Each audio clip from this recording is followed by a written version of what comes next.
Recently, China has been acting quite aggressive.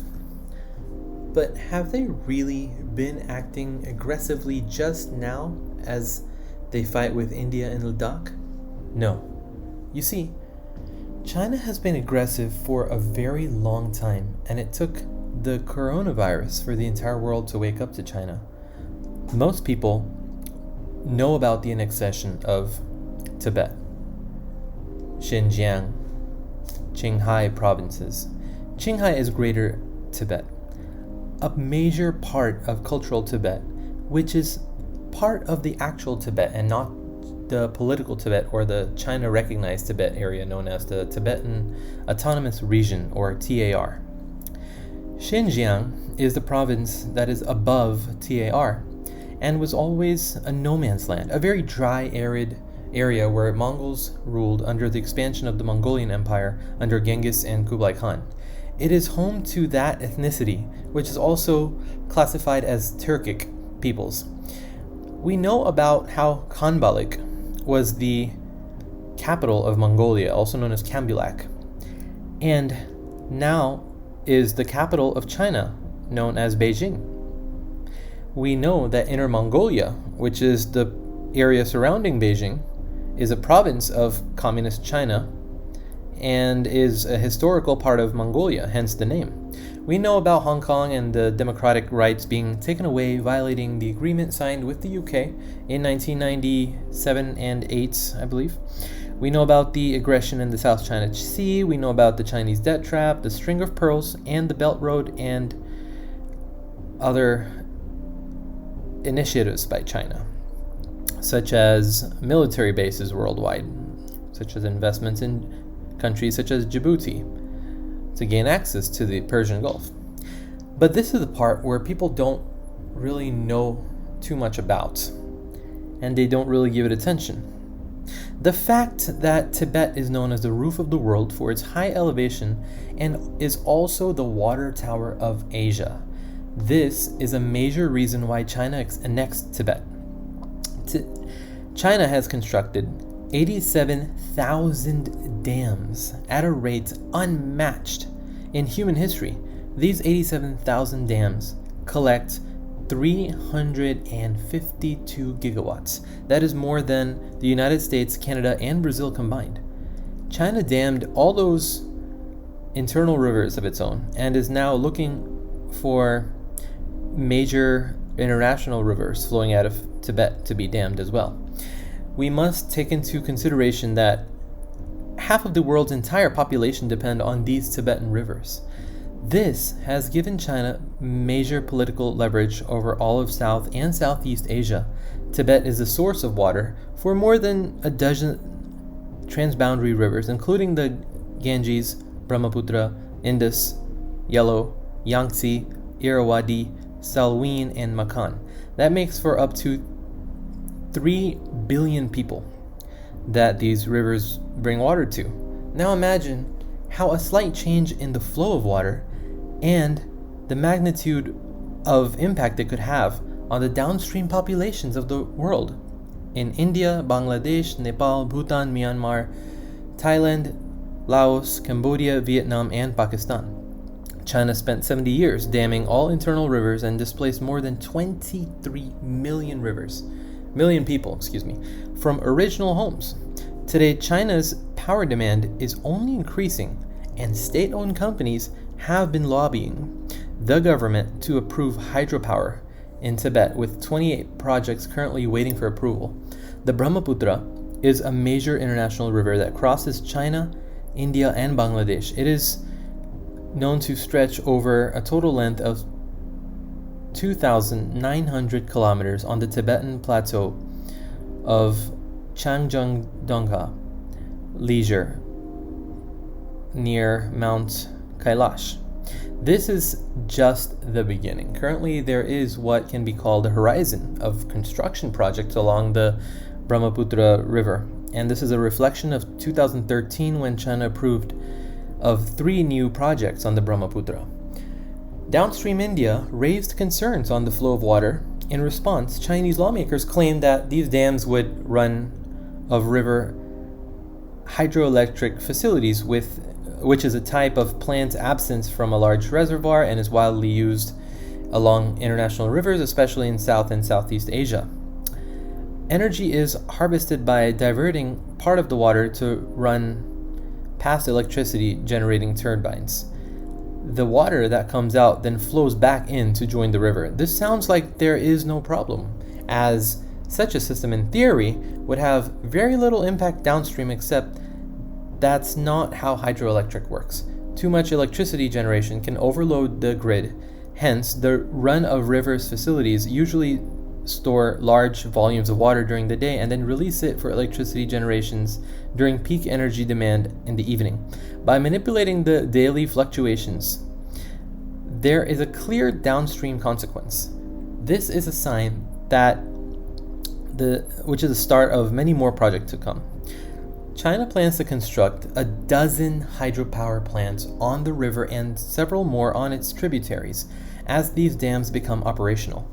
The altered water flow will have a disastrous effect on agriculture ecology, and it will upset the lives of all people in India. India has raised concerns numerous times as an engagement was made where an agreement was signed, which is the Memorandum of Understanding between China and India regarding the water resources of transboundary rivers, except there's a catch. This agreement is not a binding agreement, and hence, without that and without an international body that ensures its support, in fact, from a legal standpoint, it is as good as a verbal agreement between China and India, and this applies to all other downstream countries as well.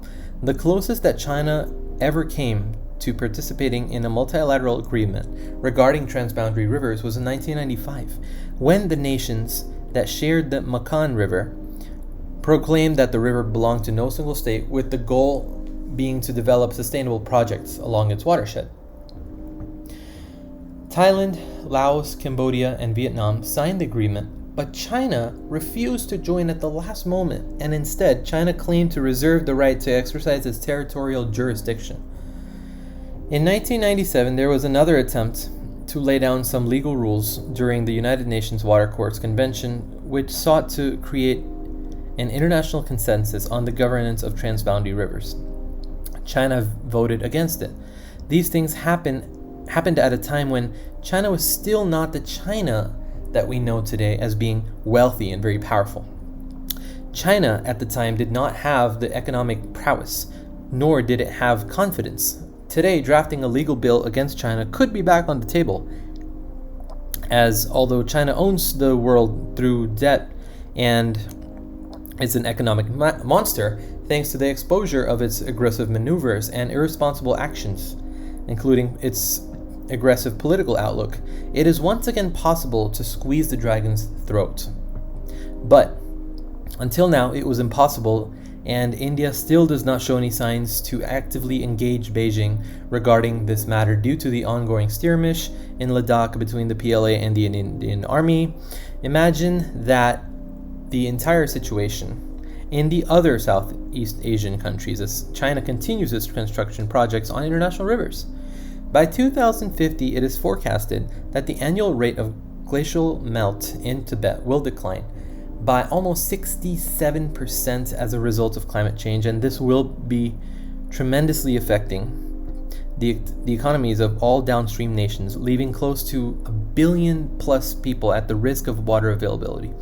This will also contribute to excessive flooding and drought. The population in the South and Southeast Asia will grow from 1.9 billion to 2.4 billion, while China's population will remain relatively stable.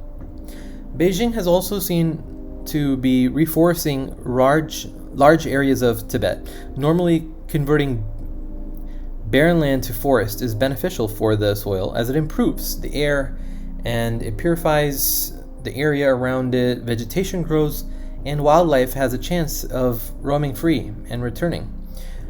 Irrigated agriculture has become the new norm in Tibet. with irrigation being the biggest consumer of water in the Tibetan Plateau, with almost 40% of the land under irrigation. This is the growing reach of irrigated agriculture, which is now competing with human need for water, and this is the problem.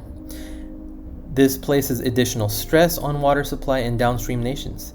The UN predicts that by 2025, water scarcity will affect 1.8 billion people in the south and southeast of Asia, and these areas will be hit particularly bad as the locals will face water stress or outright shortages.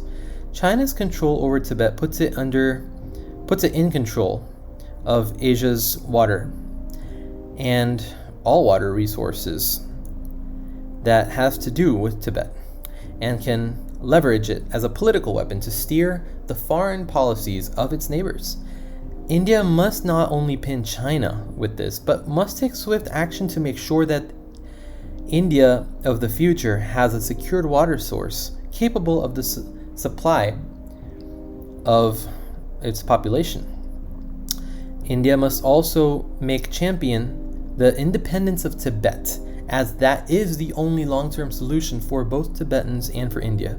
India can use China's water monopoly as ammunition in the campaign for a free Tibet. So, India needs to wake up and use all the ammunition it has to round up China. China has been making mistakes after mistakes, thinking that it's an overgrown dragon, not really caring about the world. And its diplomacy has been very sneaky. It's been stealthy. It's been very sly and slippery and slithery. Especially in the case of the WHO, the WTO, China has been pocketing very important people. It has been pocketing countries through its debt trap. So it's creating a very big diplomatic grave for itself, unless some country is so poor that it wants that money by hook or crook, even though it knows it cannot pay China back. And that's currently the scenario with many countries that have fallen into the debt trap of China. But India could use its position as a diplomatic star, a rising star. India has rounded up the United States to be on its side and to seek support from the US politically against China, and not just in the Ladakh war or the skirmish, I should say, but also in terms of major policy shift.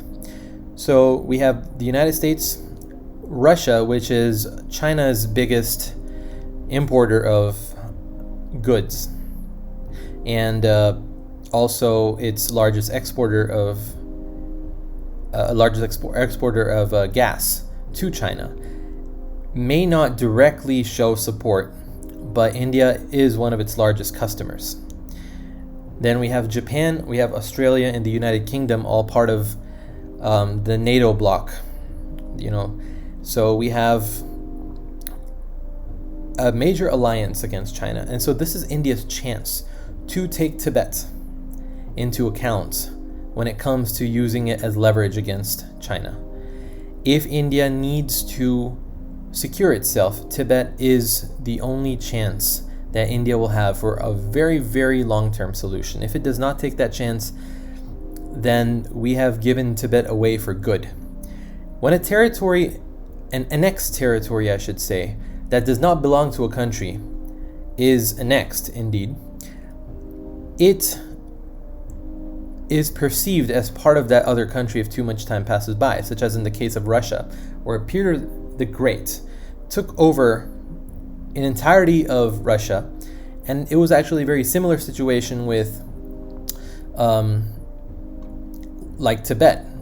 For instance, a lot of those other areas like Kamchatka and the Ural region and the Siberian provinces, a lot of them are autonomous. So is the case of Tibet. China thought, well, if Russia does it, why can't we do it? Why can't we expand our borders?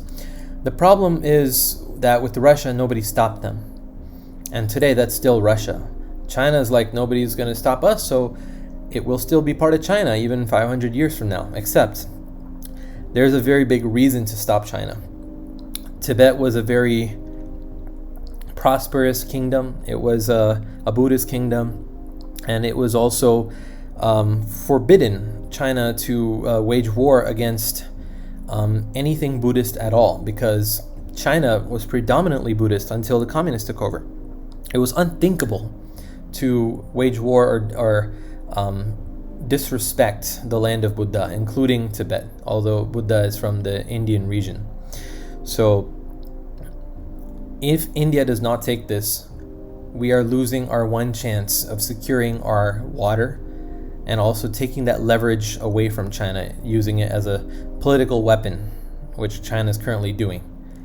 So when a country is under threat, then that threat needs to be removed. If that threat is not complying, such as in the case of China. Not only that, but we have more than 200,000 people we have 200,000 Tibetans in India. So we have a very big international lobby that's ready to support India. Taiwan is on our side. We have a lot of different countries that are on India's side against China, especially Southeast Asia in a way, due to the water crisis. And also our foreign policy towards them has been very friendly compared to China, which has always seen them as a target of bullying. China has always bullied that area, and they're still doing so with the South China Sea aggression. India must wake up. We must realize that it doesn't take coronavirus to wake up to such things. We should have bought our own cell phones. We should have bought our own gadgets. We should have bought our own products and services a long time ago.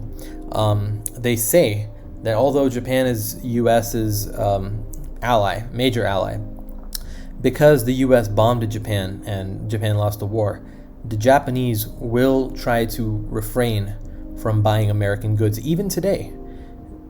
The Japanese are very proud of who they are, and I think it's time that India grows out of its 1947 mindset where everything Western and British was great. India needs to wake up, and India needs to become self-reliant, become independent.